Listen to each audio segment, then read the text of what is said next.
Good morning guys, in front of me is Motorola Edge 70 Fusion, and let me show you how to change keyboard language on this device. So first of all, open a new message or any other area where you've got access to keyboard. So this is the panel that we want to open. Now mark settings icon and select languages.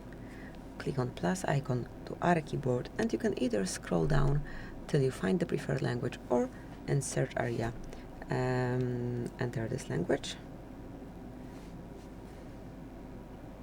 Then pick the layout.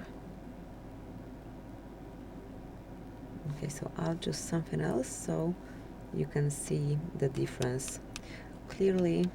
Let me just scroll all the way down and pick, for example, this one. Now let's select this keyboard, tap on done, and you can either stay with both languages.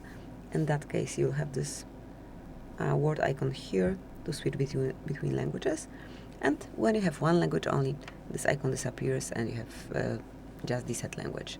So that's it, that will be all. Thank you for watching. Please subscribe our channel and leave the thumbs up.